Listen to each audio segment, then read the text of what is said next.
यो पाठ चाहिँ व्यक्तिगत रूपमा मेरो आफ्नो हृदयको पाठ जस्तै पनि लाग्छ। त्यसैकारण यो पाठ मैले पढाउनलाई इच्छा पनि जाहेर गरेँ। किन भन्दै गर्दाखेरि चाहिँ म एक स्थानीय चर्चमा पास्टरको रूपमा सेवा गर्छु र म यो विश्वास गर्छु कि परमेश्वरले मिसनको काम चाहिँ स्थानीय चर्चको जिम्मामा अहिले छोड्नु भएको छ। प्रभु येशू ख्रीष्टको मृत्यु र पुनरुत्थानपछि महान आज्ञा प्रभु येशू ख्रीष्टले आफ्ना प्रेरितहरूलाई दिँदै गर्नु हुँदाखेरि जुन हामी मत्तीको सुसमाचार त्यसको 28 अध्यायको पदहरू 16 देखि तल पाउँछौं।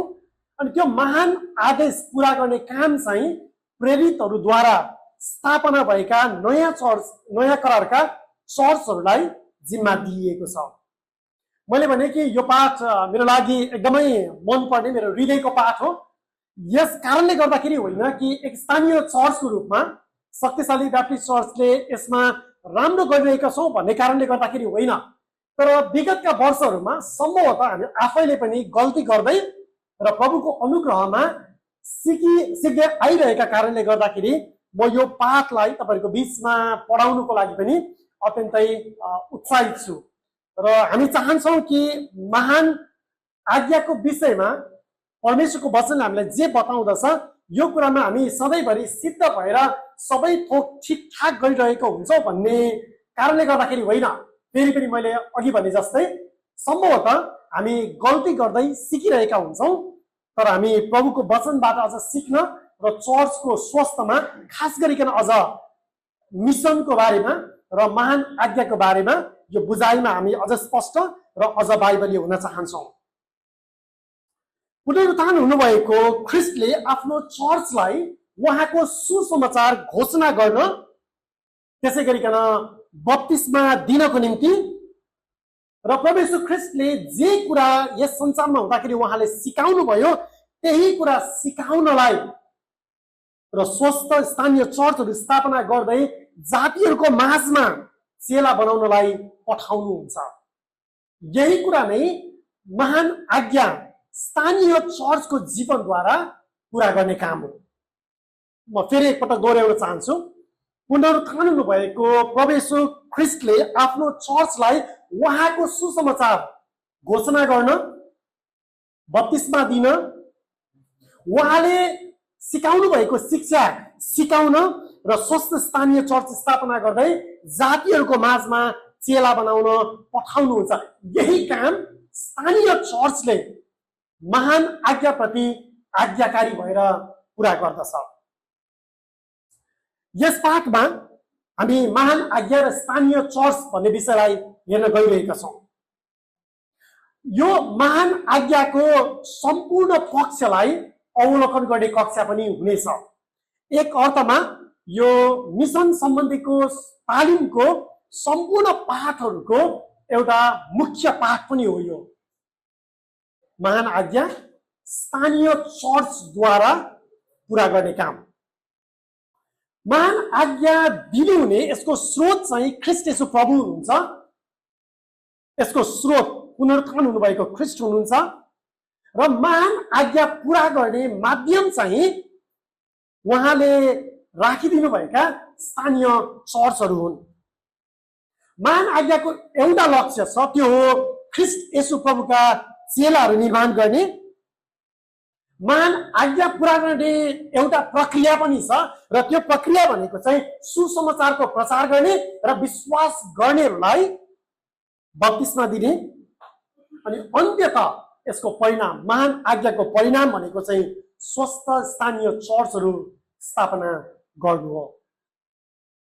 यस पाठ यो स्थानीय चर्च र महान आज्ञा भन्ने कुरालाई विचार गर्दै गर्दाखेरि केही मुख्य शब्दहरूलाई हामीले बुझ्नुपर्ने हुन्छ, जुन यस पाठको क्रममा बारम्बार हामी प्रयोग पनि गर्नेछौँ। एउटा शब्द चेला। हामी स्थानीय चर्चका पास्टरहरू भएको कारणले वा स्थानीय चर्चका अगुवाहरू वा नियमित रूपमा प्रचार गर्ने व्यक्तिहरू भएको कारणले म यो अनुमान लगाउँछु कि यो कोठामा भेला भएका हामी मानिसहरूको निम्ति यो चेला भन्ने शब्द कुनै नयाँ वा अनौठो शब्द चाहिँ होइन। चेलालाई कसरी परिभाषित गर्ने?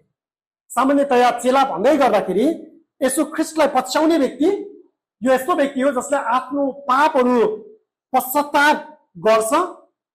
यो यस्तो व्यक्ति हो जसले सुसमाचारमाथि विश्वास गरेको छ र सार्वजनिक रूपमा आफू ख्रिस्टसँग भएको स्वीकार गर्दछ। आफ्नो पहिचान ख्रिस्ट येशू प्रभुसँग जोडेको छ। उहाँको शिक्षा र उहाँका आज्ञाहरू पनि पालन गर्छ। यस्तो प्रकारको व्यक्तिलाई हामी चेला भन्दछौँ। अर्को शब्दमा साधारणतया यो विश्वासी भन्ने शब्द र चेला भन्नुमा फरक छ। चेला भन्दै गर्दाखेरि चाहिँ हामी ख्रिस्ट येशू प्रभुलाई पछ्याउने व्यक्ति भनिकन बुझ्दछौँ। तर उहाँलाई पछ्याउने कस्तो व्यक्ति? जसले आफ्नो पापहरू स्वीकार गरेको छ, पश्चाताप गरेको छ, सुसमाचारमाथि विश्वास गरेको छ, सार्वजनिक रूपमा आफूलाई ख्रिस्ट येशू प्रभुसँग पहिचानमा जोडेको छ, ख्रिस्टसँग भएको कुरा उसले स्वीकार गर्छ, उहाँका शिक्षाहरू उसले सिक्छ र उहाँका आज्ञाहरू पनि पालन गर्छ। चेला बनाउनु भनेको वास्तवमा यो धर्म परिवर्तन गर्नु होइन, धर्म परिवर्तन गराउनु होइन संसारका मानिसहरूले बुझे जस्तो। साधारण विश्वासी बनाउनु मात्र होइन, कन्भर्ट्सहरू तयार गर्नु मात्र चेला बनाउनु होइन। तर चेला भनेको पश्चाताप गर्ने व्यक्ति हो जसले विश्वास गरेको छ व्यक्तिगत रूपमा ख्रिस्ट येशू प्रभुमाथि, उहाँको उद्धारको काममाथि विश्वास गरेको व्यक्ति, सार्वजनिक रूपमा ख्रिस्ट येशू प्रभुलाई स्वीकार गर्ने व्यक्ति। तर यो यस्तो व्यक्ति हो जो सिद्ध चाहिँ छैन, सबै कुरा ज्ञानले पोख्त भएको व्यक्ति होइन, तर उसमा सिक्ने इच्छा छ र त्यसै गरिकन ख्रिस्ट येशू प्रभुका आज्ञाहरू पालन गर्न इच्छुक व्यक्ति। यस्तो व्यक्तिलाई चाहिँ हामी चेला भन्छौँ। अब त्यसो भएदेखि स्थानीय चर्च भनेको के हो? स्थानीय चर्च भनेको ख्रिस्टको अधीनमा विश्वास योग्य एल्डरहरूको वा पास्टरहरूको अगुवाईमा रही बत्तिस्मा लिएका विश्वासीहरूको करारीय समुदाय। स्थानीय चर्च भनेको त्यो यस्तो समुदाय हो जुन समुदायले एकअर्कासँग करार गरेको छ। यस्तो समुदाय हो जसलाई बाइबलीय योग्यता पुरा भएका एल्डरहरू वा पास्टरहरूले अगुवाई गर्नुहुन्छ, जसले बत्तिस्मा र प्रभुभोज, चर्च अनुशासन, आराधना र मिसनलाई विश्वास योग्य रूपमा अभ्यास गर्दछन्।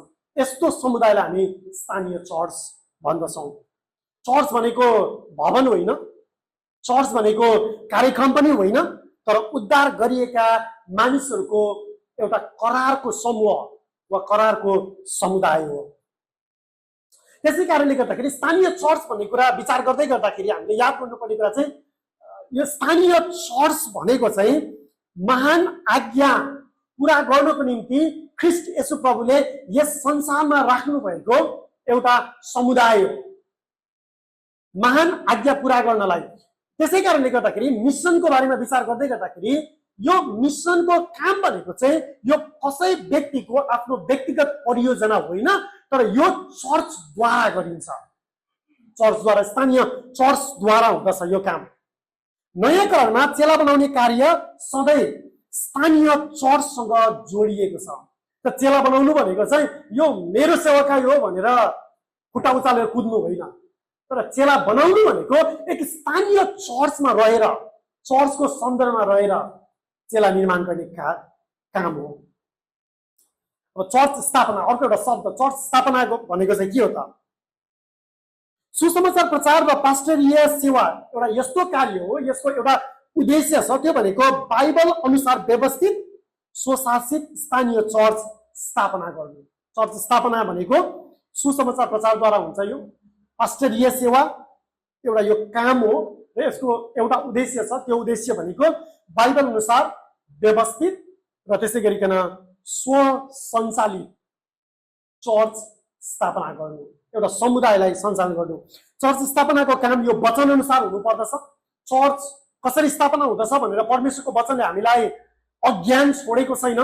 हामी कुनै पनि त्यसको उत्तर नदिएको समूह होइनौँ, तर हामी विश्वास गर्दछौँ कि चर्चको स्थापना कसरी हुँदछ भनेर परमेश्वरको वचनले बताउँदछ। यसै कारण चर्च स्थापनाको काम वचन अनुसार हुनुपर्दछ। चर्च स्थापना गर्ने कुरा यो हाम्रो विचार, हाम्रो रणनीति, मानवीय प्रयास इत्यादि होइन, तर चर्च स्थापना परमेश्वरको वचन अनुसार पास्टरहरूद्वारा अगुवाई गरिएको कार्य वा सेवाकाई हो। त्यसै गरिकन यस पाठको निम्ति अर्को एउटा शब्दलाई पनि हामीले परिभाषित गर्नुपर्ने हुन्छ, त्यो चाहिँ हो अनुग्रहका साधारण माध्यमहरू। अनुग्रहका साधारण माध्यमहरू। यो अनुग्रहका साधारण माध्यमहरू भनेको के हो? सायद कतिजनाले पहिलोचोटि सुन्नु भएको छ भने पनि एकैछिन रोकिएर म यसलाई अलिकति परिभाषित गर्ने कोसिस गर्नेछु। ख्रीष्टले आफ्ना जनहरूलाई आत्मिक रूपमा वृद्धि र सुदृढ बनाउन नियुक्त गर्नुभएका नियमित माध्यमहरूलाई हामी अनुग्रहका साधारण माध्यमहरू भन्दछौँ। र यी के हुन् त? विशेष गरिकन अनुग्रहका साधारण माध्यमहरू भनेको परमेश्वरको वचन, बप्तिस्मा, प्रभुभोज र प्रार्थना हो। अब यो साधारण माध्यमहरू भन्दै गर्दाखेरि यो महत्त्वहीन भएको कारणले वा एकदमै साधारण वा काम नलाग्ने भएको कारणले गर्दाखेरि यसलाई साधारण माध्यम भनिएको चाहिँ होइन। जसको अर्थ, यो साधारण माध्यम भन्नुको अर्थ परमेश्वरले सामान्य रूपमा आफ्ना जनहरूलाई वृद्धि गराउनको निम्ति प्रयोग गर्नुहुने नियमित त्यसै गरिकन स्थापित माध्यमहरू भन्ने बुझिन्छ। अनुग्रहका साधारण माध्यमहरू भनेको यो परमेश्वरले नियमित रूपमा विश्वासीहरूलाई वृद्धि हुनको निम्ति राखिदिनुभएका थोकहरू हुन्, स्थापित माध्यमहरू हुन्। यो परमेश्वरले आफ्ना जनहरूको निम्ति उनीहरूको वृद्धिको लागि राखिदिनु भएको छ। यो नियमित भएको कारणले, नियमित हुनुपर्ने भएको कारणले गर्दाखेरि यसलाई हामी साधारण माध्यमहरू भन्दछौँ। मिसनको कुरा गर्दाखेरि हामी प्राय नयाँ मानिसहरूलाई विश्वासमा डोर्याउने कुरा गरिरहेका हुन्छौँ। त्यसलाई एकदमै धेरै जोड दिन्छौँ। नयाँ ठाउँमा जाने, नसुनेका मान्छेलाई सुनाउने, कौमा ल्याउने वा जित्ने, यस्ता खालका विचारहरू प्राय धेरै हाम्रो मनमा आउँदछ। तर हामीले याद गर्नुपर्ने कुरा चाहिँ महान आज्ञाले अपेक्षा गरेको भनेको संसारमा गएर केवल सुनाउने वा प्रचार गर्ने वा ल्याउने कुरा मात्र होइन, तर ती मानिसहरूलाई यी अनुग्रहका साधारण माध्यमहरूद्वारा वृद्धि गराउने, निर्माण गर्ने कार्य यो महान आज्ञाभित्र नै पर्दछ। विश्वासमा आएपछि ती मानिसहरू कसरी परिपक्व चेला बन्छन्? ख्रीष्टले आफ्ना चेलाहरूलाई परिपक्व बनाउनको निम्ति राखिदिनुभएका यी नियमित माध्यमहरूलाई हामी अनुग्रहका साधारण माध्यमहरू भन्छौँ। त्यसैकारण मिसनको कुरा गर्दै गर्दाखेरि मिसन भनेको साधारणतया केवल मानिसहरूलाई विश्वासमा ल्याउने काम मात्र होइन, तर विश्वासमा आएका मानिसहरूलाई ख्रीष्ट येशू प्रभुको चेला बनाएर निर्माण गर्ने कार्य पनि हो। हामी मानिसहरूलाई केवल निर्णय गर्नलाई मात्रै डोर्याउँदैनौँ है। मानिसहरूलाई हामी केवल एउटा निर्णय लिनको निम्ति डिसिजन मेकिङ प्रक्रियामा मात्र हामी डोर्याउँदैनौँ। यसलाई मैले थप प्रश्न बनाउनु पर्ने हुन्छ। हामीले बुझ्ने भाषामा भन्ने हो भने चेला बनाउनु भनेको वा महान आज्ञा पूरा गर्नु भनेको घुँडा टेकाएर ग्रहण गराउनु वा पापीको प्रार्थना गराउनु मात्र होइन, निर्णय गराउने प्रक्रिया मात्र होइन भनेर मैले भनिरहँदाखेरि मैले भन्न खोजेको चेला बनाउने काम वा महान आज्ञा पूरा गर्ने काम यो केवल ग्रहण गराउने काम मात्र होइन, निर्णय प्रक्रियामा अगुवाई गर्ने काम मात्र होइन, तर ख्रीष्टले उहाँका चेलाहरूलाई परिपक्व बनाउनुहुन्छ र परिपक्व बनाउनको निम्ति यी नियमित माध्यमहरू अर्थात् परमेश्वरको वचन, बप्तिस्मा, प्रभुभोज, प्रार्थना उहाँले राखिदिनु भएको छ। र यी अनुग्रहका साधारण माध्यमहरू हामी महान आज्ञा पूरा गर्ने क्रममा यिनीहरूको अभ्यास गर्दछौँ। आउनुहोस् अब हामी एकैछिन यो पाठ महान आज्ञाको बारेमा भएको कारणले गर्दाखेरि सुरुमा महान आज्ञालाई हामी बुझ्ने प्रयास गरौँ। महान आज्ञालाई यसको सम्पूर्ण संरचनामा हामी बुझ्ने प्रयास गर्नेछौँ। मत्ती 28 अध्यायको पदहरू 16 देखि 20। मत्तीको सुसमाचार 28 अध्यायको पदहरू 16 देखि 20 यसरी लेखिएको छ। ती 11 जना चेलाहरू गालिलको त्यस डाँडामा गए जहाँ येशूले तिनीहरूलाई जाने आज्ञा दिनुभएको थियो। तिनीहरूले उहाँलाई देखेर दण्डवत गरे, तर कतिले चाहिँ शङ्का गरे। तब येशू तिनीहरू कहाँ आएर भन्नुभयो, स्वर्ग र पृथ्वीमा समस्त अधिकार मलाई दिएको छ। यसै कारण जाओ र सबै देशका जातिहरूलाई चेला बनाओ। पिता र पुत्र र पवित्र आत्माको नाउँमा तिनीहरूलाई बप्तिस्मा दियो। पद 20 मा मैले तिमीहरूलाई आज्ञा गरेका सबै कुरा पालन गर्न तिनीहरूलाई सिकाओ। हेर म युगको अन्त्यसम्म सधैँ तिमीहरूको साथमा छु।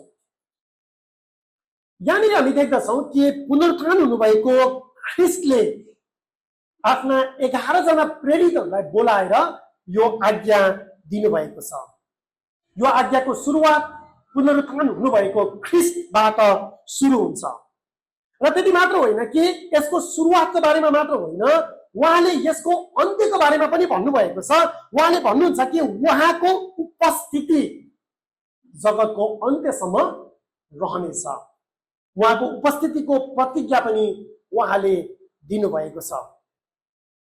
चर्चले मिसनको काम आफ्नो अधिकारमा पुरा गर्दैन, तर न त यस चर्चले मिसनको काम आफ्नो सामर्थ्यमा अघि बढाउँछ, तर महान आज्ञाको प्रत्येक पक्ष ख्रिस्ट येशूको व्यक्तित्व र त्यसै गरिकन उहाँको अधिकार, जसलाई हामी उहाँको सार्वभौमिकता भन्छौँ, उहाँको सार्वभौमिक शासन त्यसमा आधारित छ।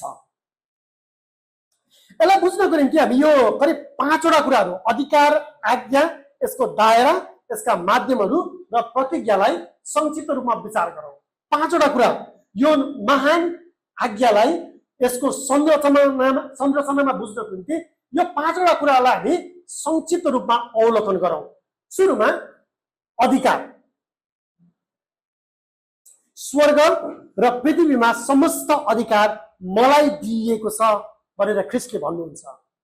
महान आज्ञा ख्रिस्टको सार्वभौमिक राजकीय अधिकारमा आधारित छ। हामीले बुझ्नुपर्छ कि जुन आज्ञा दिइएको छ यसको स्रोत चाहिँ को हुनुहुन्छ? यसको स्रोत पुनरुत्थान हुनुभएको ख्रिस्ट स्वयं हुनुहुन्छ।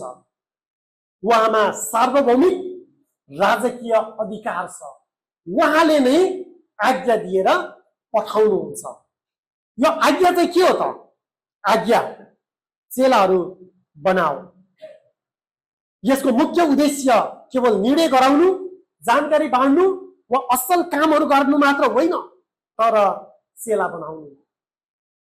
महान आज्ञामा हामीले याद गर्नुपर्ने कुरा चाहिँ यसको सारमा यसको उद्देश्य भनेको चेलाहरू बनाउने हो। यसको दायरा हामी कहाँ जाने? यसको क्षेत्र वा इलाका चाहिँ के हुन्छ?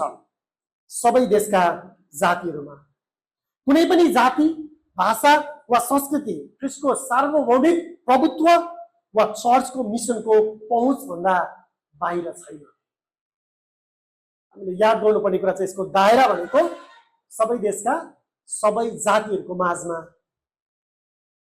चेला बनाऊ भनेर स्वर्ग र पृथ्वीको अधिकार भएको ख्रिस्टले पठाउनु भएको छ। सबै जाति, सबै भाषा, सबै संस्कृति ख्रिस्ट येशू प्रभुको प्रभुत्व साथसाथै स्थानीय चर्चको पहुँचबाट टाढा छैन, त्योभन्दा बाहिर छैन। त्यसैकारण महान आज्ञा पुरा गर्नको निम्ति, महान आदेशलाई पुरा गर्नको निम्ति हाम्रो क्षेत्र वा हाम्रो स्थान भनेको चाहिँ सबै देशका जातिहरू। माध्यम। यसको माध्यमहरू चाहिँ के छ त?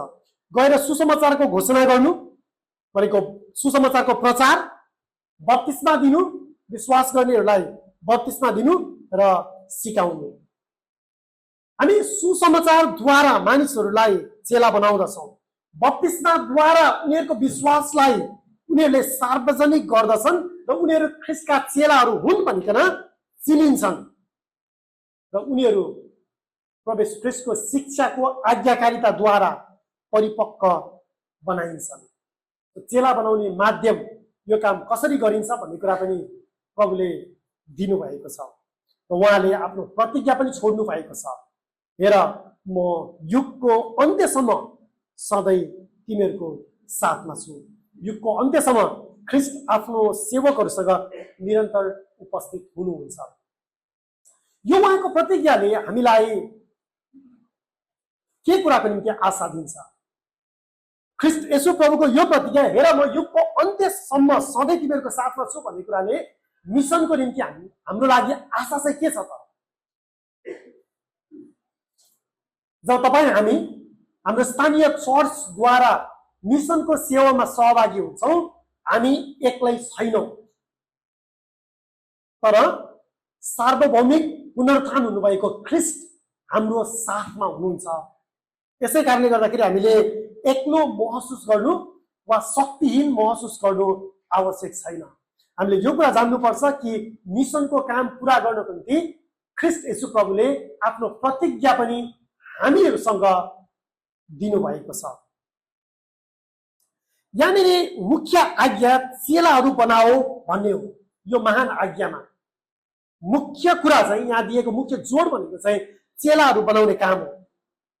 जानुले मिसनलाई विभिन्न सीमाहरू पार गर्दै अगाडि बढाउँछ। बत्तिसमा दिनु र सिकाउनुले चेलाहरू बनाउने कार्यका अत्यावश्यक पक्षहरू जनाउँदछ। यी सबै पक्षहरू एकअर्कासँग अभिन्न रूपमा सम्बन्धित छन्। कुनै पनि पक्षलाई एउटाबाट अर्कोसँग अलग गर्न सकिँदैन। र हामीले बुझ्नुपर्छ कि मिसन भनेको वास्तवमा चेलाहरू बनाउने काम हो। मिसन भनेको लखर लखर कुदेर एक हप्ता एक ठाउँमा, त्यस पछाडि अर्को हप्ता अर्को ठाउँमा, अर्को महिना अर्को ठाउँमा पुग्ने मात्र होइन। धेरैजनाले यो जाओ भन्ने कुरालाई चाहिँ लिएर लुखुर लुखुर कुदेको कुदै मात्रै गर्छन् फेरि, होइन। मिसन भनेको कुद्नु, धेरै ठाउँमा पुग्नु, दौडिनु मात्र होइन, तर मिसन भनेको चेलाहरू निर्माण गर्ने काम। निश्चय यसको लागि जानुपर्छ, जाने मान्छेहरू चाहिन्छ, तर जाने मान्छेहरू मात्र भएर पुग्दैन, गएर त्यहाँ बस्ने मान्छेहरू पनि चाहिन्छ। म आशा गर्छु यो पाठको अन्त्यसम्म पुग्दै गर्दाखेरि चाहिँ स्थानीय चर्चको अर्थ, त्यसको महत्त्वलाई पनि हामी बुझ्न सक्नेछौँ र केवल दौडिने मात्र होइन, तर स्थानीय चर्चमा विश्वासयोग्य हुनुको अर्थ, त्यसको आवश्यकतालाई पनि हामी बुझ्नेछौँ। दोस्रो कुरा चाहिँ महान आज्ञा चर्चद्वारा निरन्तर पुरा हुँदै जान्छ। महान आज्ञा चर्चद्वारा निरन्तर पुरा हुँदै जान्छ। पुनरुत्थान हुनुभएको ख्रिस्टले महान आज्ञा पुरा गर्नको निम्ति उहाँको मनमा भएको, उहाँको विचारमा भएको, त्यति मात्र होइन, उहाँले म स्थापित गर्छु भनेर आफ्नो प्रेरित पत्रुसको स्वीकारको बारेमा उहाँले कुरा गर्नुभएको चाहिँ स्थानीय चर्च हो। उहाँले भन्नुभयो पत्रुसको त्यो स्वीकारमाथि, यस स्वीकारमाथि म मेरो चर्च स्थापित गर्नेछु।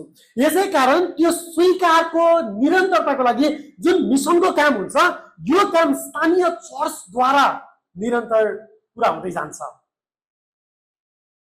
यसले सुरुमा यो आज्ञा प्रेरितीय जिम्मेवारी निभाइरहेका 11 जना चेलाहरूलाई दिनुभएको थियो। तर यो आज्ञा भन्दै गर्दाखेरि महान आज्ञा मत्ती 28 अध्याय अघि हामीले पढेको खण्ड 16 देखि पद 20, यो केवल 11 जना प्रेरितहरूलाई मात्र दिनुभएको थिएन। यो केवल उनीहरूको जीवनको लागि मात्र सीमित थिएन, तर चेलाहरूले अरूलाई पनि ख्रिस्टले आज्ञा गर्नुभएका सबै कुराहरू पालन गर्न सिकाउनु पर्छ र उहाँको उपस्थितिको प्रतिज्ञा छ युगको अन्त्यसम्म कायम रहने। यो प्रत्येक पुस्तामा ती 11 जना चेलाहरू पछि निरन्तर अगाडि बढ्दै जानुपर्छ र प्रभुको अनुग्रहमा आज हामी त्यही मिसन, त्यही महान आज्ञाको बारेमा आज यो कोठामा 2000 वर्षपछि पनि कुरा गरिरहेका छौँ। यही कुरा 11 जना चेलाहरूबाट उनीहरू पछि अरू चेलाहरूमा र त्यसै गरिकन ती चेलाहरू पछि अरू चेलाहरूमा निरन्तर हरेक पुस्तामा बढ्दै जानुपर्छ। त्यसैले प्रेरितहरूलाई दिएको यो आज्ञा उनीहरूको शिक्षालाई ग्रहण गर्ने चर्चद्वारा निरन्तर अघि बढ्दै जान्छ। प्रेरितहरूको शिक्षा, जसलाई हामी प्रेरितीय शिक्षा भन्दछौँ, त्यो प्रेरितीय शिक्षामा स्थानीय चर्चहरूको जग बसालिएको छ र स्थापित भएका स्थानीय चर्चहरूद्वारा महान आज्ञाको काम निरन्तर अगाडि बढ्दै जान्छ। प्रत्येक क्रिस्चियनले ख्रिस्टलाई सार्वजनिक रूपमा स्वीकार गर्नुपर्छ र उहाँको साक्षी बन्नुपर्छ। हरेक क्रिस्चियन यो सुसमाचारीय सत्यताको साक्षी हो। तथापि महान आज्ञा केवल व्यक्तिगत प्रयासहरूको यो परियोजना जस्तो मात्र होइन। सो महान आज्ञा पूरा गर्ने काम भनेको आफ्नो यो प्रत्येक क्रिस्चियनको लागि हो हैन। हरेक क्रिस्चियनको लागि महान आज्ञा दिएको छ, तर महान आज्ञा हरेक क्रिस्चियनले आफ्नो व्यक्तिगत परियोजना जस्तो गरेर वा आफ्नो व्यक्तिगत काम जस्तो गरेर अगाडि बढाउँदैनन्। तपाईलाई अलिकति अचम्म लाग्न सक्छ, यो आफैमा अलि विरोधाभास जस्तो सुनिन सक्छ हैन। प्रत्येक क्रिस्चियन महान आज्ञाप्रति विश्वासयोग्य बन्नुपर्छ, तर महान आज्ञा प्रत्येक क्रिस्चियनको निम्ति आफ्नो व्यक्तिगत परियोजना जस्तो होइन, अनि विरोधाभास जस्तो सुनिन सक्छ। तर म यसलाई स्पष्ट पार्छु, किन महान आज्ञा यो प्रत्येक विश्वासीहरूको निम्ति विश्वासयोग्य हुन, आज्ञाकारी हुनको निम्ति हो, तर यो स्थानीय चर्चद्वारा गरिनुपर्छ त। किनभने हामी देख्दछौँ कि यहाँ बप्तिस्मा दिने काम, त्यसै गरिकन शिक्षा दिने काम यो महान आज्ञामा पुरा गरिएको छ। त्यसो भएदेखि एउटा नयाँ विश्वास गर्ने व्यक्तिलाई बप्तिस्मा कसले दिन्छ, वा त्यसलाई अर्को शब्दमा भनौँ, अघि हामीले अनुग्रहका साधारण माध्यममा कुरा गरेका छौँ प्रभुभोजको बारेमा, जुन बारेमा हामी फेरि पछि फर्केर पनि आउनेछौँ। यी कुराहरू कहाँ अभ्यास गरिदछ? बप्तिस्मा दिने काम वा प्रभुभोजको अभ्यास स्थानीय चर्चमा हुँदछ।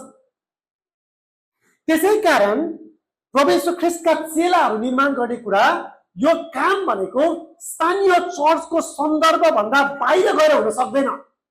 यसै कारणले महान आज्ञालाई जब हामी यसको सम्पूर्ण संरचनामा बुझ्छौँ, तब हामी प्रष्ट हुन्छौँ कि महान आज्ञा यो विश्वासयोग्य भएर पुरा गर्ने तरिका भनेको चाहिँ प्रत्येक विश्वासयोग्य चेलाहरू स्थानीय चर्चमा रहेर, प्रत्येक विश्वासीहरू हामी मिसनरीहरू हुन् भन्छौँ होइन, किनभने हामी प्रत्येक सुसमाचारको विश्वासयोग्य साक्षी बन्नुपर्छ।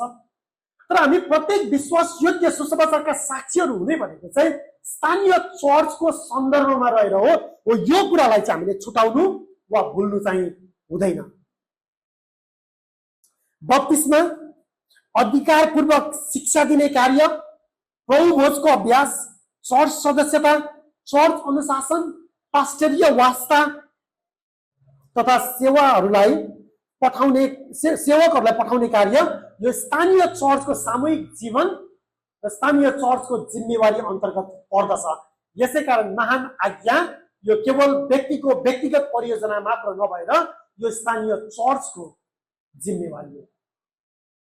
यो सुन्दै गर्दाखेरि प्रत्येक क्रिस्चियन महान आज्ञाप्रति विश्वासयोग्य हुनुपर्छ, र फेरि महान आज्ञा स्थानीय चर्चको निम्ति हो भन्दै गर्दाखेरि अलिकति विरोधाभासपूर्ण यो सुनिए तापनि हामी यहाँनिर प्रश्न हुन्छौँ कि महान आज्ञाको सम्पूर्ण संरचनामा यो सबै कुराहरूप्रति विश्वासयोग्य हुने, अहिले भर्खर मैले भने जस्तै बत्तीसमा अधिकारपूर्वक शिक्षा दिने कार्य, प्रभुभोजको अभ्यास, स्थानीय चर्चमा चर्च सदस्यताको अभ्यास, चर्च अनुशासन, पास्टरीय वास्ता र सुसमाचार र मिसनको निम्ति सेवकहरूलाई पठाउने कार्य, यो सबै कुरा कसले गर्छ भन्दै गर्दा स्थानीय चर्चले गर्छ।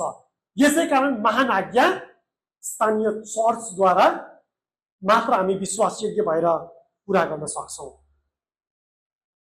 तेस्रो कुरा, बत्तीसमा र शिक्षालाई चर्चको सन्दर्भ चाहिन्छ। अब थप हामी महान आज्ञामा दिएको यो बत्तीसमाको कुरा र शिक्षा दिने कुरालाई फेरि एकपटक हेरौँ। तेस्रो कुरा, बत्तीसमा र शिक्षालाई चर्चको सन्दर्भ चाहिन्छ। यो कुरालाई बुझ्नको निम्ति हामी लगभग 9वटा बुँदाहरूलाई क्रमशः हेर्नेछौँ। सबैभन्दा पहिलो, बत्तीसमाले चेलाहरूलाई सार्वजनिक रूपमा पहिचान गराउँदछ। बत्तीसमाले चेलाहरूलाई सार्वजनिक रूपमा पहिचान गराउँदछ। यसले अर्थात् बत्तीसमाले विश्वासीको ख्रीष्टसँगको एकतालाई जनाउँछ, उसलाई चर्चको सामूहिक संगतिमा सार्वजनिक रूपमा सम्बन्धित भएको देखाउँदछ। एउटा व्यक्तिले आफ्ना पापहरू पश्चाताप गरेर म विश्वास गर्छु भन्दै गर्दाखेरि उसको हृदयको विश्वास र मुखको स्वीकारलाई कुन कुराले सार्वजनिक गर्दछ। कोही एकजना व्यक्तिको हृदयको विश्वास र उसको मुखको स्वीकारलाई हामी के को आधारमा पुष्टि गर्न सक्दछौँ? एउटा कुरा त निश्चय नै उसले दिएको गवाही हो, साक्षी हो, तर त्यसको साथमा त्यसलाई हामीले देख्ने गरी सार्वजनिक गर्ने तरिका भनेको चाहिँ बप्तिस्माद्वारा हो।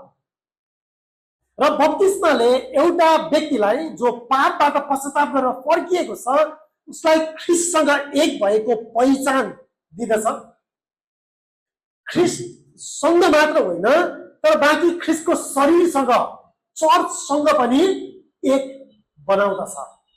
त्यही भएर स्थानीय चर्चमा हुने प्रत्येक बप्तिस्माको सेवाले त्यो द्वारा एक स्थानीय चर्चले, बप्तिस्माको सेवाद्वारा एक स्थानीय चर्चले एउटा व्यक्तिलाई आफ्नो शरीरमा थप गर्ने काम गर्दछ।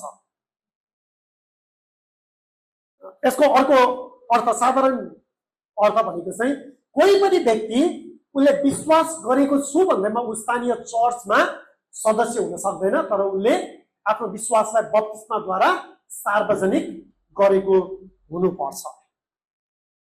बप्तिस्मा व्यक्तिगत विश्वासको निजी अभिव्यक्ति मात्र होइन, तर यसले त्यस व्यक्तिलाई ख्रिस्टसँग आफ्नो सम्बन्ध भएको सार्वजनिक रूपमा स्वीकार गरेको र उहाँको चर्चसँग जोडिएको कुरा देखाउँदछ। त्यसैले बप्तिस्मा चेला बनाउने प्रक्रियामा चर्चसँग प्रत्यक्ष सम्बन्धित छ। हामी काठमाडौँमा छौँ, अलिकति ठुलो सहर हो, तुलनात्मक रूपमा नेपालको ठुलो सहर। अनि मेरो मोबाइल नम्बर चाहिँ हाम्रो चर्चको वेबसाइटमा छ। अनि यदा कदा मलाई अचानक नचिनेको व्यक्तिबाट फोन आउने गर्छ। एउटा उदाहरण म बताउँछु। एक दिन शनिबारको दिन नै थियो, अनि सेवा सकेर ठिक म तल आफ्नो बस्ने ठाउँमा गइसके पछाडि मलाई फोन आयो एकजना बहिनीको। अनि उहाँले भन्नुभयो कि यो चर्च हो? अनि मैले भने हो। तपाईँ को बोल्नु भएको? अनि मैले भने म यो चर्चको पास्टर बोलिरहेको छु। उहाँले भन्नुभयो म बप्तिस्मा लिन चाहन्छु, म कहिले आउँ भनेर भन्नुभयो। मैले उहाँलाई भने तपाईँ को हो? मैले तपाईँलाई चिनेको छैन, तपाईँ कहाँ बस्नुहुन्छ त्यो मलाई थाहा छैन, तपाईँ क्रिस्चियन हो कि होइन त्यो कुरा म जान्दिनँ, अनि हाम्रो चर्चले कसरी तपाईँलाई बप्तिस्मा दिन सक्छ? अनि उहाँले भन्नुभयो होइन म बप्तिस्मा लिन चाहन्छु। अनि मैले उहाँलाई फेरि दोहोऱ्याएर सोधेँ तपाईँ किन बप्तिस्मा लिन चाहनुहुन्छ? अनि उहाँले भन्नुभयो कि मलाई यस्तो लाग्छ कि मेरो बप्तिस्मा लिने बेला भयो, त्यही भएर मैले बप्तिस्मा लिनुपर्छ। त्यो यो उदाहरणमा हामी के देख्छौँ भने त्यो व्यक्तिको मलाई थाहा छैन है, म अनुमान लगाउन सक्छु कि सम्भवतः उहाँ एक क्रिस्चियन पनि हुन सक्नुहुन्छ, तर बप्तिस्मा भनेको केवल उहाँको आफ्नो निजी विश्वास वा निजी अभिव्यक्ति भन्ने मात्र पनि होइन, तर त्यो विश्वासलाई एक स्थानीय चर्चले पुष्टि गर्नुपर्छ कि हो हामी तपाईँको जीवनमा त्यो साक्षी देख्दछौँ कि तपाईँले आफ्नो पापहरू पश्चाताप गर्नुभएको छ र तपाईँ एक विश्वासी हो भन्ने कुरा हामी पनि तपाईँलाई पुष्टि गर्दछौँ भनेर एक स्थानीय चर्चले बप्तिस्मा दिँदछ। यसै कारण हाम्रो चर्चमा चाहिँ बप्तिस्माको अभ्यास गर्दै गर्दाखेरि हामी शनिबारको दिन नै चर्च सेवा पछि जब वचनको सेवा सकिन्छ त्यसपछि चर्चको उपस्थितिमा नै हामी बप्तिस्मा दिने प्रयास गरिरहेका हुन्छौँ, ताकि चर्चले पनि त्यसलाई साक्षीको रूपमा सुसमाचारको परिवर्तनलाई हेरिरहेको हुन्छ र त्यो चर्चको निम्ति आफैमा एउटा उत्सव पनि हो। बप्तिस्माले चेलाहरूलाई सार्वजनिक रूपमा पहिचान गराउँदछ। स्थानीय चर्चको जीवनमा यो कसरी हुन्छ? एउटा व्यक्तिले सुसमाचारमा विश्वास गर्छ र पश्चाताप गरेको स्वीकार गर्छ, चर्चले उसको विश्वासको दाबीलाई जाँच्छ र बप्तिस्माको लागि तयारी गराउँछ। बप्तिस्मा दिनु अघि स्थानीय चर्चका सदस्यहरूले त्यो व्यक्तिलाई चिनेर पहिचान गरेर उसको विश्वास साँचो हो कि होइन भनी पुष्टि गर्न सक्नुपर्छ। चर्चका पास्टर वा चर्चका अगुवाहरूले बप्तिस्मा दिने काम गर्दछन्। त्यसलाई बाइबलीय भाषामा चर्चले जसलाई अधिकार दिएको छ ती अधिकार दिएका अगुवाहरूले बप्तिस्मालाई अगुवाई गर्दछन् र बप्तिस्मा पछि त्यस व्यक्तिलाई स्थानीय चर्चको संगति र सदस्यहरूको जीवनमा ल्याइन्छ।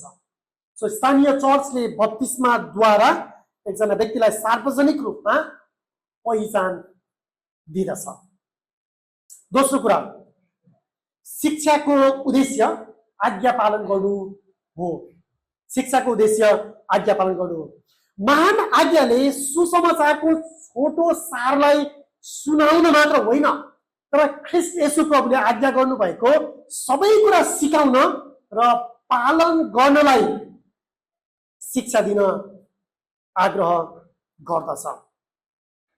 यहाँनिर हामीले बुझ्नुपर्ने कुरा चाहिँ महान आज्ञाले सुसमाचारको सार मात्रै बताउनु भन्ने होइन। निश्चय नै हामी एकजना व्यक्तिलाई जसले विश्वास गरेको छैन उसलाई हामीले ख्रीष्ट येशू प्रभुको साक्षी दिँदै गर्दाखेरि सुसमाचारको सार हामी बताउने प्रयास गर्छौँ। तर त्यति मात्र होइन, महान आज्ञाले त्यति मात्र अपेक्षा गर्दैन सुसमाचारको साक्षी दिनु अनि छोडिदिनु, महान आज्ञा पूरा भयो भन्ने कुराको अपेक्षा महान आज्ञाले गरेको होइन।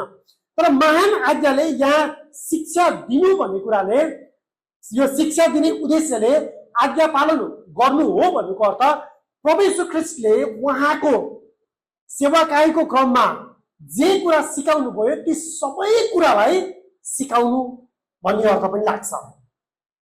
महान आज्ञामा केवल जानकारी थप्ने कुरा मात्र होइन, तर सिकेका सत्यताहरूलाई जीवनमा पालन गर्न सिकाउने कुरा पनि हो। त्यसैले महान आज्ञाद्वारा चेला बनाउने काम भनेको नयाँ विश्वासीको निम्ति सुरुको चेलापनको कक्षा सञ्चालन गर्नु मात्र नभएर यो बाँकी जीवनभर चलिरहने प्रक्रिया पनि हो। कोही व्यक्तिलाई सुसमाचार सुनाएर उहाँले विश्वास गरेपछि बप्तिस्मा लिनुभयो अनि सिद्धियो भन्ने होइन, वा चाहिँ शिक्षा दिने कुरामा सुसमाचारको सार अब सिकाएको छ त्यतिमै सिद्धियो भन्ने होइन, तर चर्चको जीवनमा यो निरन्तर चलिरहने प्रक्रिया हो। तेस्रो कुरा, चेला बनाउने प्रक्रिया आजीवन चलिरहन्छ। यो क्रिस्चियन चेलापन यस्तो विषय हो कि यो पटक कसैले पनि दीक्षान्तित हुन मौका पाउँदैन।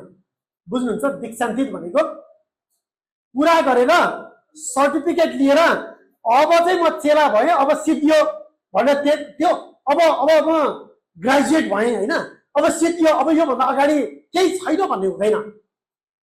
चाहे हामी स्थानीय चर्चका पास्टरहरू हौँ जसले नियमित रूपमा प्रचार गर्छौँ वा सिकाउँछौँ, वा चर्चको जीवनमा कहिलेकाहीँ शिक्षा दिने साधारण अगुवाहरू हामी भए तापनि, वा चर्चको जुनसुकै क्षेत्रमा हामी सहायता गर्ने व्यक्तिहरू किन नहौँ, वा यसको पत्रहरू वा यसको लेयर्सहरू अझ अगाडि बढाउँदै लैजाने हो भने चाहे हामी साधारण विश्वासीहरू नै किन नहौँ, हामी सबैको निम्ति यो चेलापन भन्ने कुरा चाहिँ आजीवन चलिरहने प्रक्रिया हो।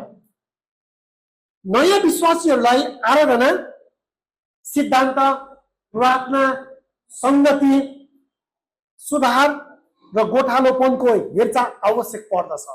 तर हामी सबै क्रिस्चियनहरूलाई जीवनभरि नै चेलापन निरन्तर आवश्यक पर्दछ। फेरि पनि म सम्झना दिलाउँ, यहाँनिर फेरि म जोड दिउँ कि बत्तिसमा दिइसके पछाडि चेलापन गर्ने काम सिद्धियो भन्ने हुँदैन। बत्तिसमा लिनुभन्दा अगाडि ऊ वृद्धि हुँदै थियो वा विश्वासी भइसकेको थिएन भने जस्तो मानेर चेलापन गर्ने, अनि बत्तिसमा लिइसके पछाडि त अब सिद्धियो भनेर त्यसरी लिनु हुँदैन। तर चेला बनाउने प्रक्रिया आजीवन चलिरहन्छ। निरन्तर यो परिपक्व चेलापनको यात्रा अगाडि बढिरहन्छ। नयाँ विश्वासीको निम्ति मात्र होइन, तर हरेक विश्वासीहरूलाई प्रभुको वचन, आराधना, प्रार्थना, संगति, सुधार, अनुशासन र गोठालोपनको आवश्यकता पर्दछ। यो काम स्थानीय चर्चमा कसरी हुन्छ? स्थानीय चर्चद्वारा यो कामलाई कसरी पूरा गरिन्छ? मलाई लाग्छ एक स्थानीय चर्चको जीवनमा यो हरेक हप्ता जब चर्च एकसाथ भेला हुँदछ अनि शनिबार प्रचार गरिएको वचन मुख्य रूपमा हामी त्यहाँ देख्दछौँ। यो कुरा चर्चका पास्टर वा विश्वासयोग्य प्रचारकहरूले हरेक हप्ता नियमित आराधनामा अगुवाई गर्दै गर्दाखेरि र वचनको प्रचारद्वारा यो सेवाकाई गर्नुहुँदछ। निरन्तर चर्चको जीवनमा बाइबल अध्ययन हुन्छ, सिद्धान्त र शिक्षाहरूद्वारा हामी सिक्छौँ र हुर्किन्छौँ। चर्चको प्रार्थना सभाहरू हुन्छ। हामी व्यक्तिगत रूपमा वा सानो समूहहरूमा चेलापन गर्न र वृद्धि हुनको निम्ति भेला हुन्छौँ हरेक हप्ता। आवश्यक पर्दै गर्दाखेरि हामी एउटा विश्वासीले अर्को विश्वासीलाई हामी उत्साह दिन्छौँ, सिकाउँछौँ, सच्याउँछौँ, सुधार गर्छौँ। आवश्यक पर्दै गर्दाखेरि हामी हप्काउँछौँ र चर्चको जीवनमा कहिलेकाहीँ चर्च अनुशासनको अभ्यास हुँदछ। पास्टरीय परामर्शको आवश्यकता पर्दछ। परिपक्व विश्वासीहरूले नयाँ विश्वासीहरूलाई चेलापनमा हुर्काउनुपर्छ, अगाडि बढाउनुपर्छ। चर्चको जीवनमा चेलापन यो नियमित रूपमा र निरन्तर चलिरहने आजीवनको प्रक्रिया हो। चौथो कुरा, उत्तरदायित्व व्यावहारिक र स्पष्ट हुन्छ। उत्तरदायित्व एक अर्कासँगको सम्बन्ध यो व्यावहारिक र स्पष्ट हुन्छ। स्थानीय चर्चको सदस्य बन्नाले चेलाहरूलाई उनीहरूको हेरचाह गर्ने पास्टरहरू र त्यसै गरिकन प्रेम तथा सेवामा समर्पित हुनका लागि आफ्नै विश्वासीहरूको निश्चित समुदाय प्रदान गर्दछ। यसैकारण एक स्थानीय चर्च भन्दै गर्दाखेरि हामीले याद गर्नुपर्ने कुरा छ, त्यहाँ बाइबलीय चर्च सदस्यताको अभ्यास हुनुपर्छ। अघि हामीले स्थानीय चर्च भन्ने शब्दको त्यो परिभाषा हेर्दै गर्दाखेरि पनि कुरा गरेका थियौँ कि एउटा करारीय समुदाय वा करारको समुदाय भन्दै गर्दाखेरि स्थानीय चर्चमा त्यहाँ भिजिटरहरू पनि आउनुहुन्छ, त्यहाँ विश्वास नगरेका अरू नियमित रूपमा आउने मानिसहरू पनि हुनुहुन्छ। सम्भवतः हामी क्रिस्चियनहरूकै परिवारका आफन्तहरू वा अरू मानिसहरू पनि आउनुहुन्छ। हामी क्रिस्चियनहरूकै छोराछोरीहरू पनि चर्चमा नियमित रूपमा आउनुहुन्छ। तर स्थानीय चर्च भन्दै गर्दाखेरि यो परिभाषाले सबैलाई समेट्दैन। स्थानीय चर्च भनेको करार गरेका विश्वासीहरूको एउटा समुदाय हो र त्यो समुदायमा उत्तरदायित्वको सम्बन्ध हुन्छ। त्यो सम्बन्ध स्पष्ट हुन्छ। त्यहाँ उनीहरू हेरचाह गर्ने पास्टरहरूको अधीनमा जिउँदछन् र साथसाथै प्रेम तथा सेवामा समर्पित हुनका लागि आफ्नै विश्वासीहरूको निश्चित समुदाय हुँदछ। मत्ती 28 अध्यायमा जहाँ हामीले यो महान आज्ञाको बारेमा हेरिरहेका छौँ, मत्ती 28 अध्यायले देखाएको ढाँचा अनुसार यदि कुनै मिसन रणनीतिले केवल विश्वास स्वीकार गर्नेहरूको संख्यालाई मात्र गन्छ, तर त्यहाँनिर बत्तिसमा चर्च सदस्यता निरन्तर शिक्षालाई बेवास्ता गर्छ भने त्यो कुराले मत्ती 28 अध्यायको जुन महान आज्ञा दिइएको छ चेला बनाउने ढाँचालाई पूरा गरेको हुँदैन। किनकि मिसनको लक्ष्य भनेको ख्रिस्टको आज्ञा पालन गर्दै एकसाथ जीवन बिताउने परिपक्व चेलाहरू तयार गर्नु हो। यसैकारण मेरा आदरणीय प्रिय पास्टरज्यूहरू, हाम्रो स्थानीय चर्चको सदस्यता भनेको यो केवल नामहरूको सूची मात्र हुनु होइन, तर यो निश्चित यस्ता मानिसहरूको समुदाय हो जो एक अर्कासँग उत्तरदायित्वको सम्बन्धमा जिउँदछ। स्थानीय चर्चको सदस्यता भनेको एक अर्का प्रतिको जिम्मेवारी हो। चर्च सदस्यताले विश्वासीहरूलाई हेरचाह गर्ने पास्टरहरू, साथ दिने विश्वासीहरू र आवश्यक पर्दाखेरि एक अर्कालाई सुधार गर्ने समुदाय प्रदान गर्दछ। स्थानीय चर्चमा यो कुरा कसरी लागू हुन्छ? स्थानीय चर्चको जीवनमा यो कुराको प्रयोग कसरी हुन्छ? कसरी हामी उत्तरदायित्व अझ व्यवहारिक र स्पष्ट बनाउन सक्छौँ? स्थानीय चर्चमा सदस्यहरूलाई औपचारिक रूपमा चर्चमा सदस्यको रूपमा स्वीकार गरिदछ। जो व्यक्तिहरूले विश्वास गरेका छन् र बत्तिसमा लिएका छन्, उनीहरूको विश्वास र उनीहरूको जीवनको परिणामलाई अवलोकन गरेर स्थानीय चर्चले औपचारिक रूपमा चर्च सदस्यतालाई पुष्टि गर्नु पर्दछ। स्थानीय चर्चमा यो कुरा बाइबलीय योग्यता पुरा भएका विश्वासयोग्य एल्डर पास्टरहरूको अगुवाईद्वारा हुँदछ। सदस्यहरूले एक अर्कालाई प्रेम, सेवा र प्रोत्साहनद्वारा यो कामलाई पूरा गर्दछन्। आवश्यक पर्दै गर्दाखेरि स्थानीय चर्चमा चर्च सदस्यहरूले एकले अर्कालाई सुधार गर्नुपर्छ र चर्च अनुशासनको अभ्यास गर्नुपर्दछ। सदस्यहरूले नियमित रूपमा भनेको हरेक हप्ता आराधना, संगति र सेवामा सहभागी हुनुपर्दछ। प्रियहरू, हामीले याद गर्नुपर्ने कुरा चाहिँ चेला आफ्नो विश्वासमा एक्लै होइन तर जवाबदेही सम्बन्धमा जिउनको लागि बोलाइएको हुन्छ। त्यो चेला भनेको एकजना क्रिस्चियन, ऊ एक क्रिस्चियन हो भने एक्लै वनपाले जस्तो जिउनको लागि होइन तर एउटा परिवारमा, एउटा समुदायमा जिउनको निम्ति बोलाइएको हुन्छ।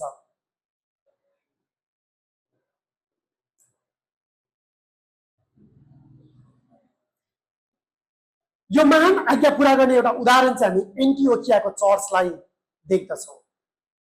एन्टिओकियाको चर्च मिसनरीहरू पठाउने चर्च थियो।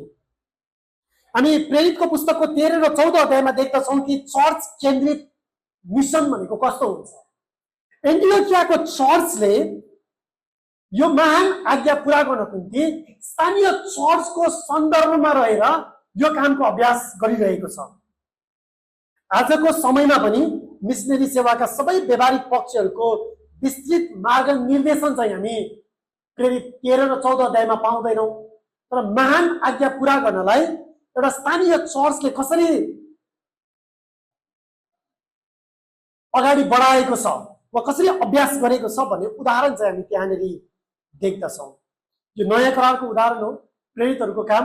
यो प्रेरित 13 अध्यायमा एन्टिओकियाको चर्चले प्रेरितहरूलाई, पावल र बर्नबासलाई मिसनरीको रूपमा पठाएको छ।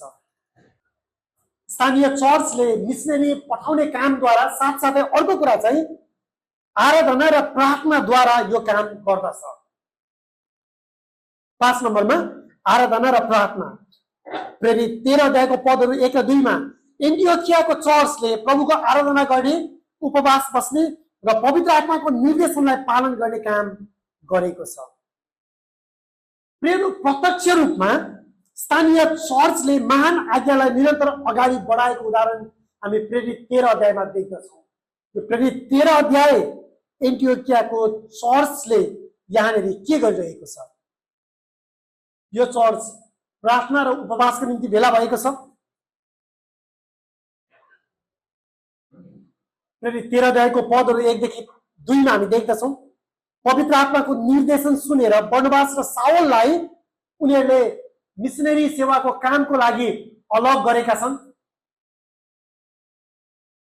उनीहरूको लागि प्रार्थना गरिदिए र उनीहरूलाई हात राखेर पठाइदिएका छन्।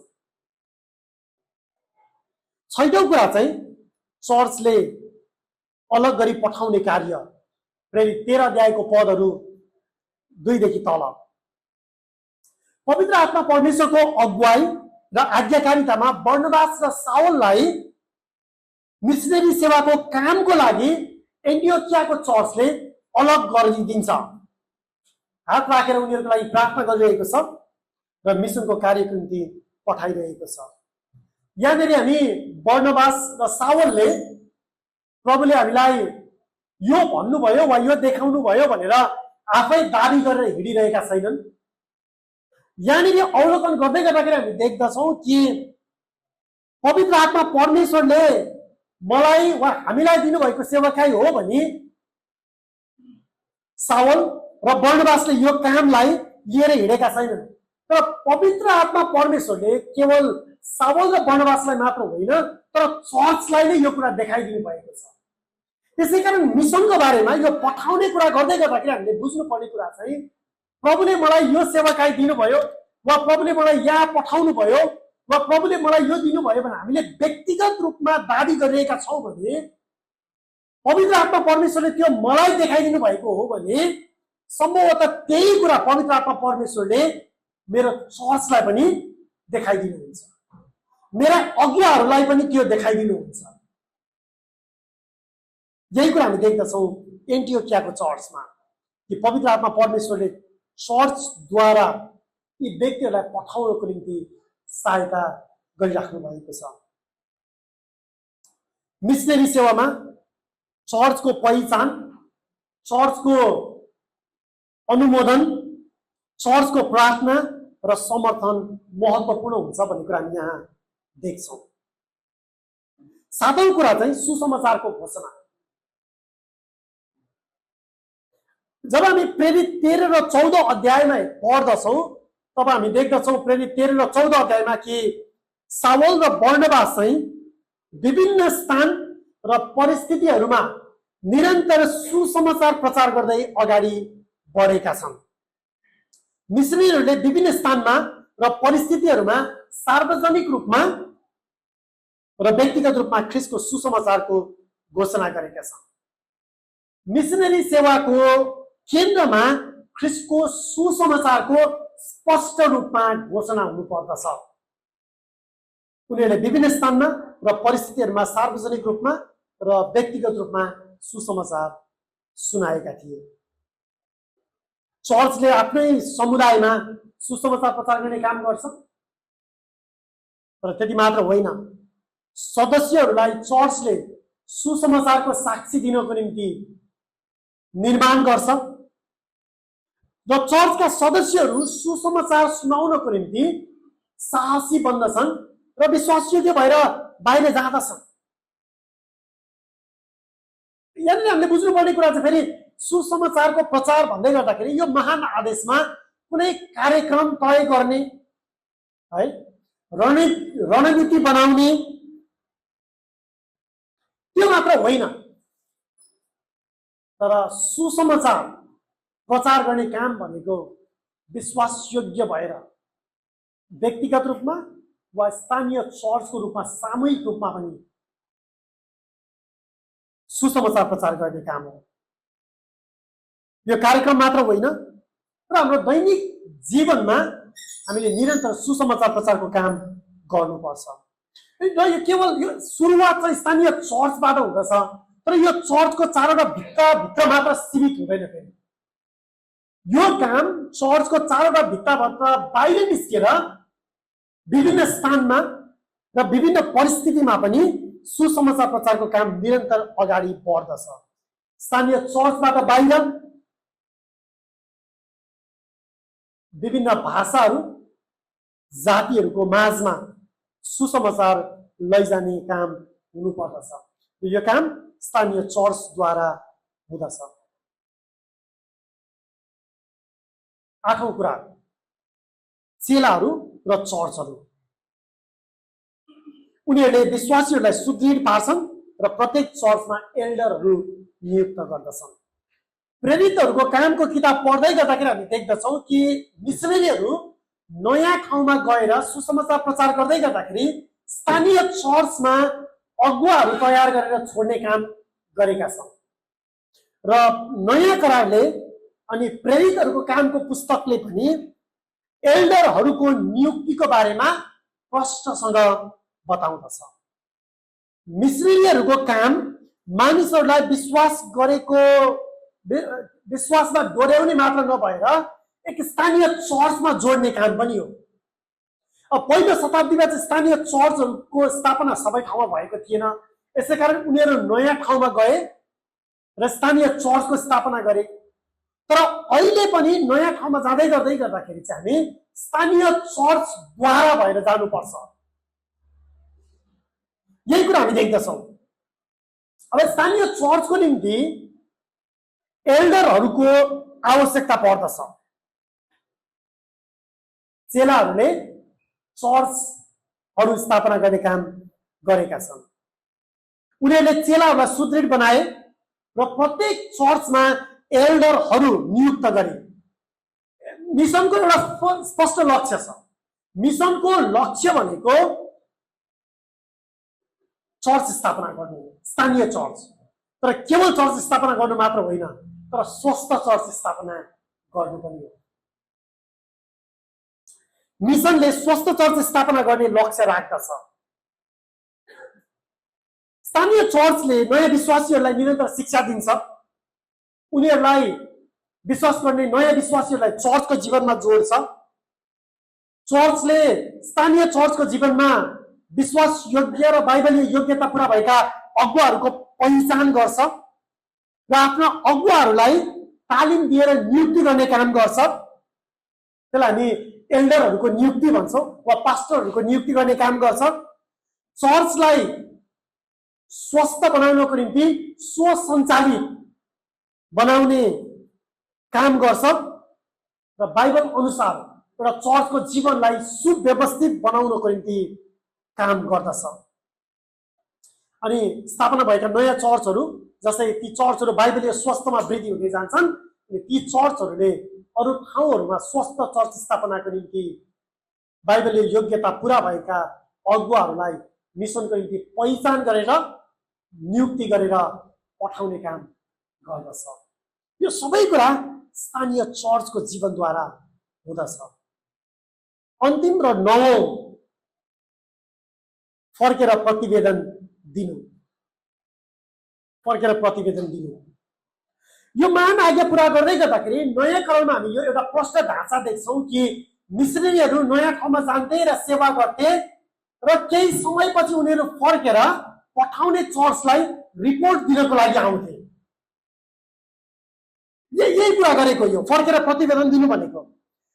यहाँनिर प्रेरितहरू उनीहरू एन्टियोखियामा फर्किन्छन् र परमेश्वरले गर्नुभएका कार्यहरू र उहाँले अन्य जातिहरूका लागि विश्वासको ढोका कसरी खोलिदिनु भयो भन्ने कुरा यस चर्चलाई जानकारी गराउँछ। र स्थानीय चर्चले केवल पठाउने काम मात्र गर्दैन, यसलाई अर्को शब्दमा भनौँ पठाइएका व्यक्तिहरूको जवाबदेहिता पनि हेर्छ। गएकाहरू केवल जाँदैनन् मात्र, तर उनीहरू फर्केर आउँछन् र पठाउने चर्चलाई प्रभुले कसरी काम गरिराख्नु भएको छ भन्ने कुराको साक्षी दिन्छन्। यो प्रतिवेदन भनेको चाहिँ प्रभुले कसरी सुसमाचारको निम्ति मण्डली स्थापनाको निम्ति ढोका खोलिदिनु भएको छ भन्ने कुराको खबर उनीहरूले फेरि फर्केर आएर सुनाउँछन्। मिसनरीहरू गएर आफ्नो काम सकेपछि चर्चसँगको सम्बन्ध समाप्त भएन। मिसनरीहरू आफ्नो स्थानीय चर्चबाट निस्केर गइसके पछाडि अब म त्यहाँबाट निस्केर गइसके भनेर उनीहरू आफ्नो बाटो मात्र लागेनन्, तर उनीहरू फर्केर आएर चर्चलाई खबर दिएका छन्। उनीहरू एन्टियोखियामा फर्केर परमेश्वरले गर्नुभएको कामको प्रतिवेदन दिए। यसले मिसनरीहरू र त्यसै गरिकन पठाउने चर्च बीचको निरन्तरको परस्पर सम्बन्ध र जवाबदेहितालाई प्रष्ट बनाउँदछ। मिसनरीहरूले नियमित रूपमा चर्चलाई सेवाकाईको जानकारी दिने काम गर्दछन्। सुसमाचार प्रचार, नयाँ विश्वासीहरू, चर्च स्थापना र त्यहाँ भइरहेको चुनौतीहरूको बारेमा प्रतिवेदन दिएका छन्। स्थानीय चर्चले पठाइएकाहरूको निम्ति निरन्तर प्रार्थना गर्नुपर्दछ। त्यति मात्र होइन, पठाउने चर्चको निम्ति पनि पठाइसके पछाडि अब सबै सिद्धियो भन्ने हुँदैन।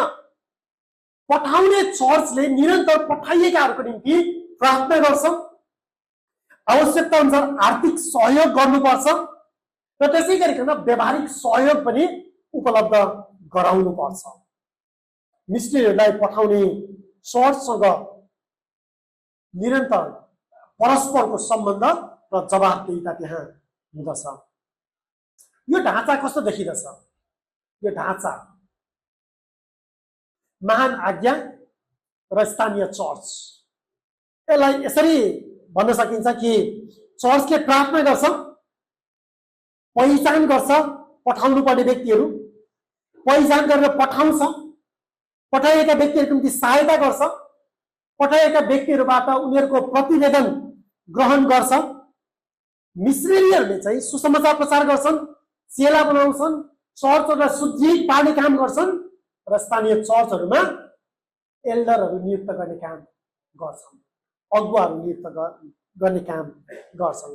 तपाईँले यहाँ दुवैको सम्बन्ध देख्नुहुन्छ। यो पठाउने चर्चको जिम्मेवारी पनि देख्नुहुन्छ, पठाउने चर्चको पनि जिम्मेवारी र दायित्व छ, साथसाथै पठाइएका व्यक्तिहरूको पनि जिम्मेवारी र दायित्व छ।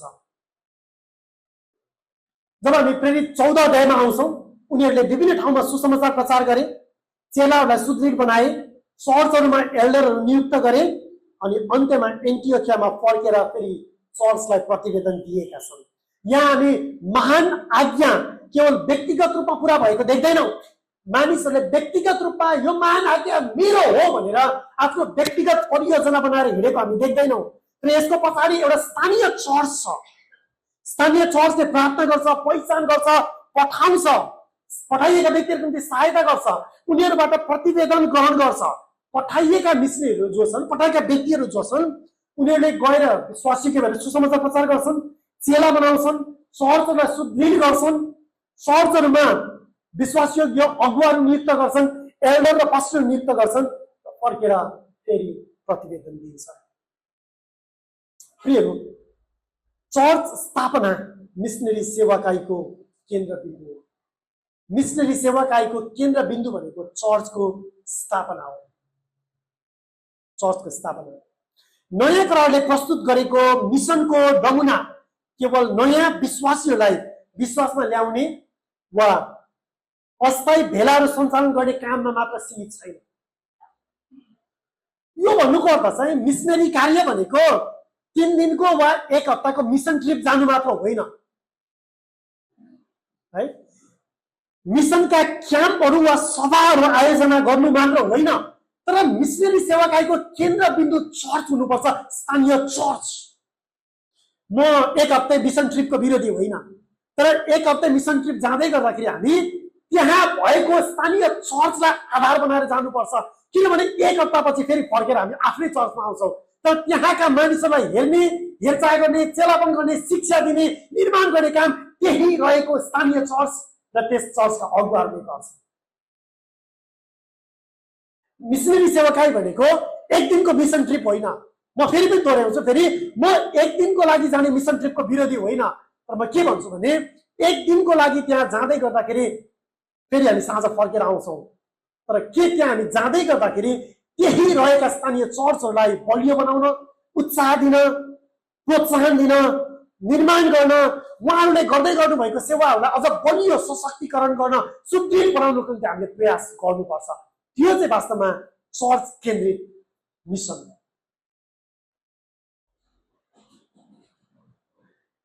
चर्च केन्द्रित मिसन भन्नुको अर्थ यसको लक्ष्य भनेको ख्रिस्टको आराधना गर्ने, सुसमाचारको रक्षा गर्ने, आफ्ना सदस्यहरूको हेरचाह गर्ने, अगुवाहरूको नियुक्त गर्ने, मिसनलाई निरन्तर अघि बढाउने स्थानीय चर्चहरू स्थापना गर्नु हो।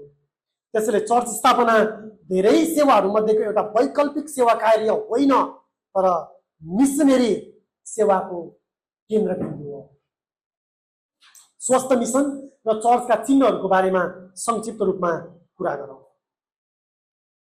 बाइबलमा आधारित सुसमाचार स्पष्ट रूपमा घोषणा गरिन्छ र त्यसको रक्षा गरिन्छ। स्वस्थ मिसन चर्चका चिन्हहरू छैन। पहिलो कुरा, बाइबलमा आधारित सुसमाचार स्पष्ट रूपमा घोषणा गरिन्छ र त्यसको रक्षा गरिन्छ। मिसनले कुनै अर्को सुसमाचारको सृजना गर्दैन, नयाँ सुसमाचार लिएर जाँदैन, तर बाइबल आधारित सुसमाचार स्पष्ट रूपमा घोषणा गर्दछ। विश्वासीहरूलाई बप्तिस्मा दिन्छ र अर्थपूर्ण चर्च सदस्यतामा समावेश गरिन्छ। परमेश्वरको वचनलाई चर्चको सर्वोच्च अधिकारको रूपमा प्रचार गर्छ र शिक्षा दिन्छ। चौथो कुरा, ख्रिस्टले गर्नुभएको आज्ञा अनुसार बप्तिस्मा र पौगोजको अभ्यास गरिन्छ। पाँचौं, आत्मिक रूपमा योग्य एल्डरहरूले चर्चको आत्मिक हेरचाह गर्छन्, चर्चलाई नेतृत्व प्रदान गर्छन्। डिकनहरूले चर्चका व्यावहारिक आवश्यकताहरू पूरा गर्न सेवा गर्छन्। छैटौं, चर्च अनुशासन, प्रार्थना, आराधना, उदारचित्तले दिने कार्य र एकअर्काप्रतिको हेरचाहले चर्चको जीवनलाई आकार दिन्छ। र सातौं, स्थानीय अगुवाहरूलाई प्रशिक्षण दिन्छन्, जिम्मेवारी सुम्पिन्छन् र चर्च मिसनमा सहभागी हुन्छन्। यो चाहिँ स्वस्थ मिसन चर्चका चिन्हहरू। एक स्वस्थ मिसनको बुझाइ भएको चर्चले बाइबल आधारित सुसमाचारको घोषणा गर्छ स्पष्ट रूपमा र त्यसको रक्षा गर्ने काम गर्छ। बप्तिस्मा, र चर्च सदस्यताको अर्थपूर्ण र बाइबली रूपमा अभ्यास गर्दछ। वचनलाई सर्वोच्च परमेश्वरको अधिकार हो भनिकन स्वीकार गर्दछ। प्रभुले दिनुभएका दुईवटा विधिहरू बत्तिसमा, विश्वासीको बत्तिसमा र प्रभुको अभ्यास गर्दछ। आत्मिक रूपमा योग्य एल्डरहरूले चर्चको आत्मिक हेरचाह गर्छन्, नेतृत्व गर्छन्। डिकनहरूले चाहिँ चर्चमा व्यावहारिक खाँचोहरू पुरा गर्नलाई सेवा गर्छन्। एउटा स्वस्थ मिसन चर्चको चिन्हमा यो पनि पर्छ कि त्यस चर्चले चर्च अनुशासन, प्रार्थना, आराधना, उदारता, एकअर्काप्रतिको हेरचाह चर्चको जीवनलाई आकार दिन्छ। त्यसै गरिकन अन्तिम चाहिँ स्थानीय अगुवाहरूलाई प्रशिक्षण दिन्छ, जिम्मेवारी सुम्पिन्छ र चर्च मिसनमा सहभागी हुन्छ। अन्त्य गर्दै गर्दाखेरि स्थानीय चर्च र पारा चर्च अर्गनाइजेसन्स, स्थानीय चर्च र अरू चर्चलाई सहायता गर्न स्थापना भएका अरू संस्थाहरूको भूमिका के कस्तो हुन्छ त्यसबारेमा संक्षिप्तमा विचार गरौँ। यो पारा चर्च भनेको चाहिँ खास गरिकन क्रिस्चियन सङ्घ संस्थाहरू हुन् जो चर्चहरूलाई सहायता गर्नको निम्ति चर्च सँगसँगै आएर चर्चलाई सहायता गर्ने प्रयास गर्दछन्। पारा भनेको चर्चसँगै आएर चर्चसँग सहकार्य गर्नु र चर्चलाई सहायता पुर्याउनु। पारा चर्च अर्गनाइजेसन्स अर्थात् क्रिस्चियन संस्था सेवाकाईले विशिष्ट दक्षता र साझा साधन स्रोतहरूद्वारा चर्चलाई सेवा पुर्याउन सक्छन्। तर समस्या कति बेला हुन्छ जब कुनै पारा चर्च सेवाकाईले ख्रिस्टले स्थापना गर्नुभएको स्थानीय चर्चलाई प्रतिस्थापन गर्छ, तब चाहिँ समस्या उत्पन्न हुन्छ। स्थानीय चर्चको उद्देश्य मिसनलाई निरन्तरता दिनु हो। पारा चर्च अर्गनाइजेसन वा क्रिस्चियन सङ्घ संस्थाहरूको आफ्नो मिसन हुँदैन, तर उनीहरूको काम भनेको चाहिँ वास्तवमा चर्चलाई चर्चको मिसन पुरा गर्नको निम्ति सहायता गर्नु हो। तर समस्या त्यतिखेर हुन्छ जतिखेर मिसन अर्गनाइजेसनहरूले वा पारा चर्च अर्गनाइजेसनहरूले मिसनलाई नै यो हाम्रो काम हो भनेर झोलामा हालेर बोकेर हिँड्न थाल्छन्। अनि चर्चको स्थान जब उनीहरूले लिन्छन् तब समस्या उत्पन्न हुन्छ। म यसलाई क्रमशः दुईवटा भागमा अझ थप प्रश्न पार्न चाहन्छु है त। स्थानीय चर्च र पारा चर्च सेवाकाईको मुख्य भिन्नता तिनीहरूको अधिकार र जिम्मेवारीमा हुन्छ। त्यसको भिन्नता हामीले बुझ्नुपर्छ। स्थानीय चर्च ख्रिस्टले स्थापना गर्नुभएको करारीय समुदाय भएकोले त्यहाँ चर्च सदस्यताको अभ्यास हुन्छ। स्थानीय चर्चले बप्तिस्माको अभ्यास गर्छ, प्रभुभोजको अभ्यास गर्छ। स्थानीय चर्चको अगुवाहरू बाइबलीय योग्यता पुरा भएका एल्डरहरू हुन्छन्। त्यहाँ अगुवाहरूको नियुक्ति हुन्छ। चर्चको आत्मिक जीवनको प्रत्यक्ष जिम्मेवारी यी आत्मिक अगुवाहरूले वहन गर्छन्। स्थानीय चर्चमा चाहिँ जसरी चर्च सदस्यताको अभ्यास हुन्छ, अरू संस्थाहरूले त्यसको अभ्यास गर्दैन। प्रभुभोज दिने काम संस्थाले गर्दैन, बप्तिस्मा दिने काम संस्थाले गर्दैन। यो सबै काम कसले गर्नुपर्छ? स्थानीय चर्चले गर्नुपर्छ। तर समस्या त्यतिखेर हुन्छ जब एउटा संस्थाले चर्च अनुशासनको अभ्यास गर्न थाल्छ, सम्मेलनको आयोजना गरेर प्रभुभोज बाँड्न थाल्छ, अनि समस्या हुन्छ। जिम्मेवारी र अधिकारमा स्पष्ट हुनुपर्छ। सो बाइबलीय विधिहरू र महान आज्ञामा अघि भर्खर हामीले कुरा गरेका सबै कामहरू, मिसनरीको पहिचान गर्ने, त्यसलाई पुष्टि गर्ने, प्रार्थना गर्ने, पठाउने काम, यो सबै काम जब एउटा स्थानीय चर्चले गर्छ तब एउटा स्थानीय चर्चले विश्वासयोग्य भएर मिसनको काम, महान आदिको काम पुरा गरिरहेको हुन्छ।